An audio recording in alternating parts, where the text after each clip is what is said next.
now that you've written your plan, what we need to do is check your plan against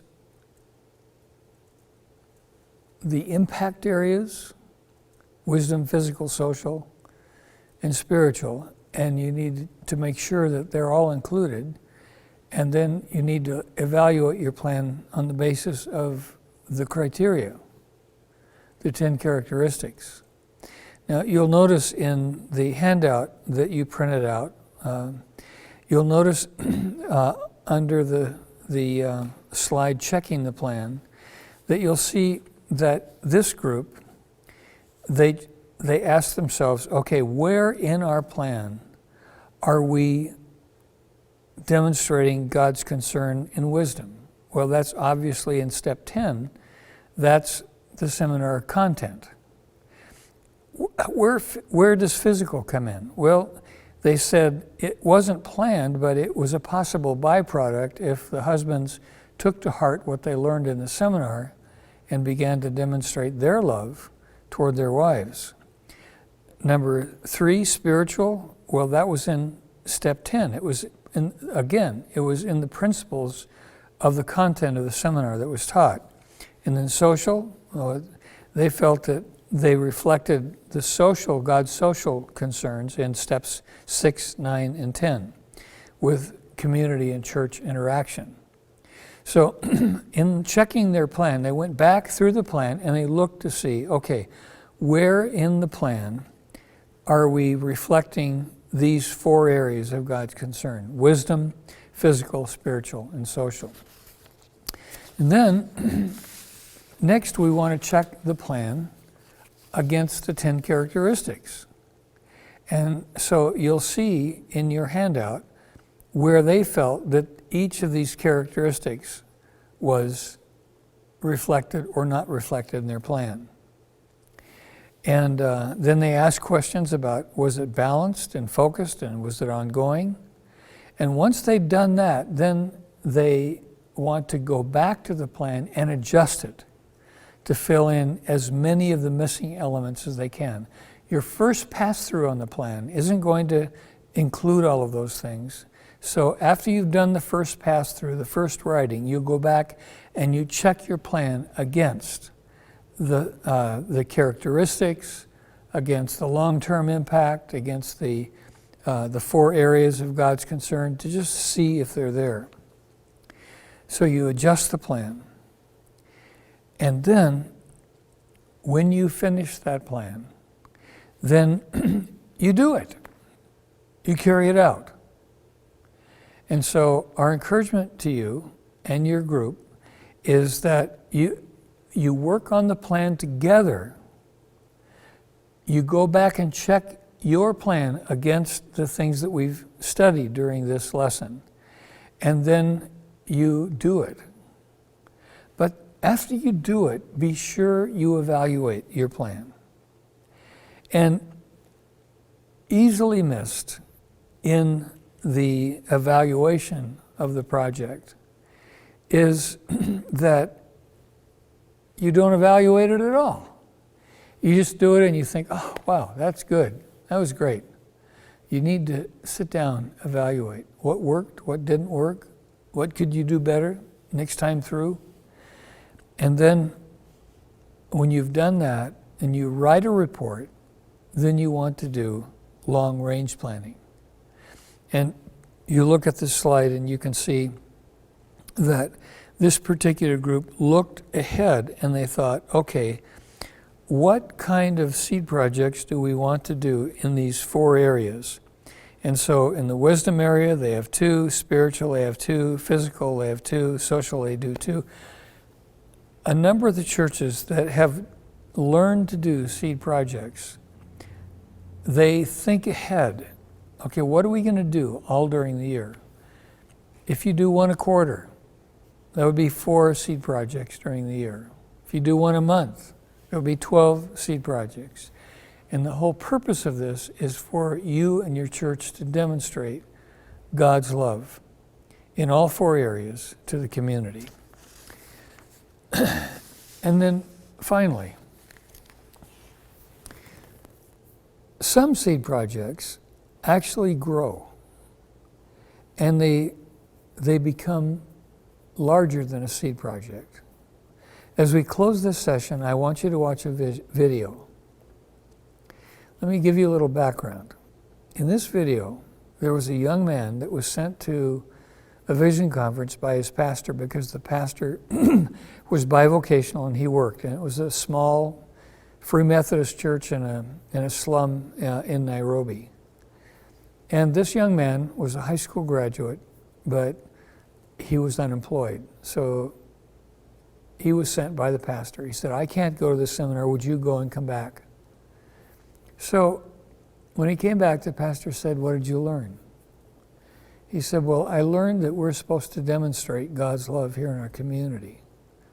The pastor said, and how do we do that? He said, well, I don't know, but they taught us that we begin by praying and asking God, what does he want us to do with what we have? And the pastor said, what we have, we have nothing. We're meeting in a small space. We practically crowd out the space with 13 people that are full members of the church, baptized members of the church, plus the others. And he said, you know, I'm the only one that I know of in all of our membership that has a job. And this young man, Meshach, responded. He said, Pastor, I don't know what we're supposed to do. But we were told, let's begin by praying. So they did. They prayed. As they were praying, they heard children running around outside. Children that should have been in school, but there was no school in Kagishu. And so they decided that what they could do as a seed project was to see if the parents of these kids in their slum community would be interested in sending them to this small building where they held church as one room, and the unemployed high school graduates of the church could volunteer to teach their kids how to read. That was the seed project. Just find out if there's an interest. They did that. That was the seed project. But what happened as a result of that seed project was that in the subsequent years, that school ended up with over 400 kids. They had a staff of 20 that were paid. Other schools had been started. Actually, as a result of this demonstration of God's love, 4 new churches sprung up, and the members were parents of those children that were being provided an education. Today there's a secondary school. And one day, a number of years later, I asked this young man who'd come to the seminar, I said, would you come and share the experiences with a seminar conference I'm going to be giving? And he came. On the way, he said, Bob, I have a question. I said, what is it? He said, you taught us how to plant a seed. Now I need to know, how do you manage a forest? I said, Meshach, I don't have a clue. But there are people who do in your community who are running schools. Go visit them. Ask them the questions that you have. Well, these ongoing projects, the multiple schools, preschools, primary schools, a secondary school, none of these are seed projects. They're way too big. But the seed project produced a forest. And sometimes that'll happen. But you don't expect that it will. You just do what God has called you to do. And what Meshach felt that God had called them to do was check out to see if the parents in the community would be interested in having their unemployed high school kids who did not have teacher certificates to teach their kids how to read. That was the seed project. They were interested. They started school with something like 13 kids. I want you to watch the video. And as you watch it, ask God, God, show us what it is that you want us to do. Whether it grows into a tree or a forest or not is okay. We just want to be obedient to what you've asked us to do. May God bless you as you plan and execute your seed project.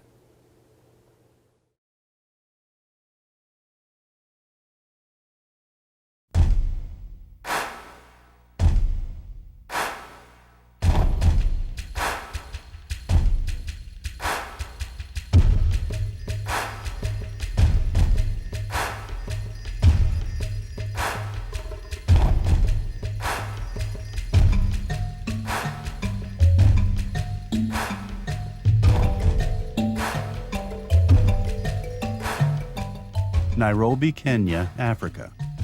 The commercial, cultural, and recreational hub of East Africa. Home to nearly 2.5 million people. Diverse, multiracial, economically unbalanced.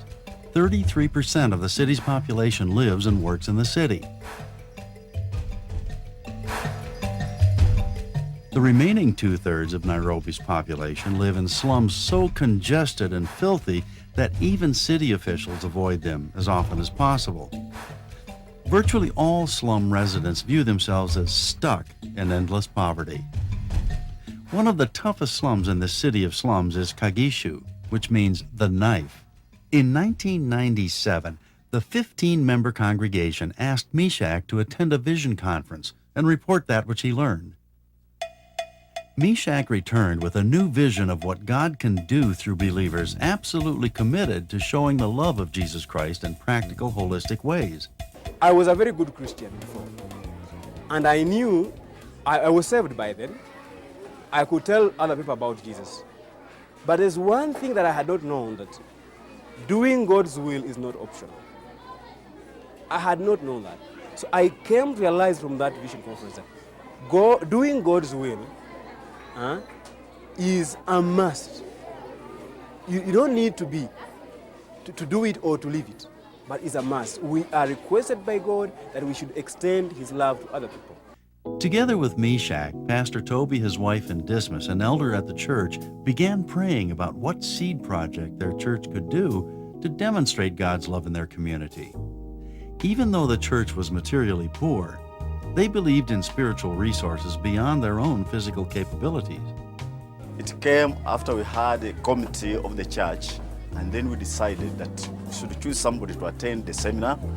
Then we saw that Meshach was able. We chose him, prayed for him, and we sent him. Motivated by the Spirit of God, the church opened a primary school to educate the children of Kagishu and help them rise out of poverty.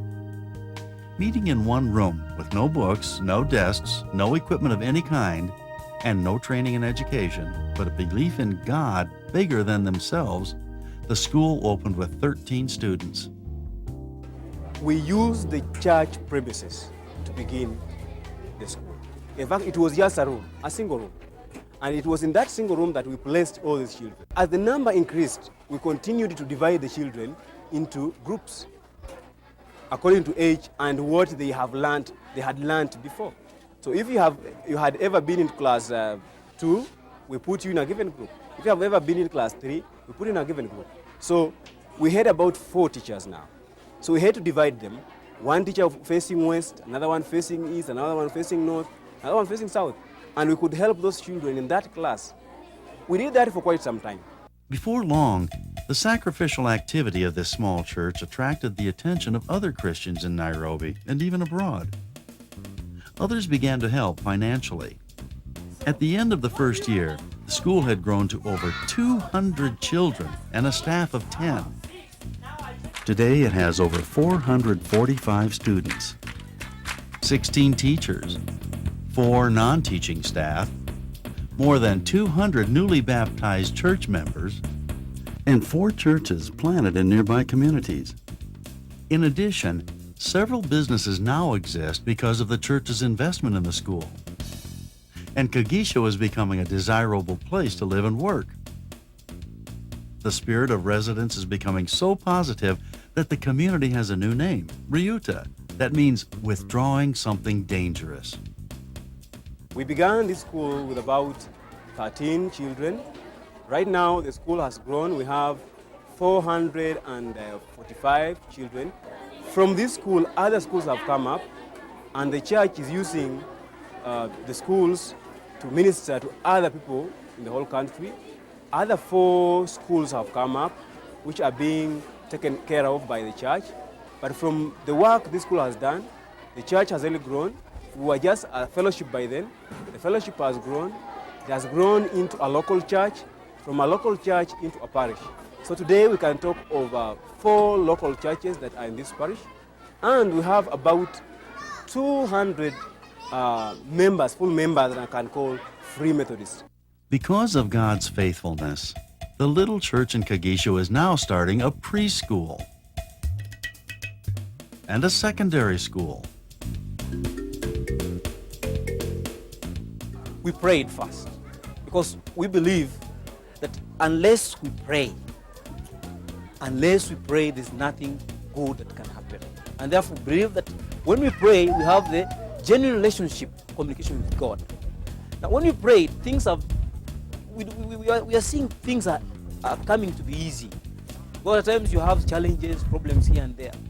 But when we are praying, we are seeing God coming in. Friends coming in and saying, oh, we can help here. Most important, both church members and town residents have seen the love of Jesus Christ demonstrated and multiplied time after time after time.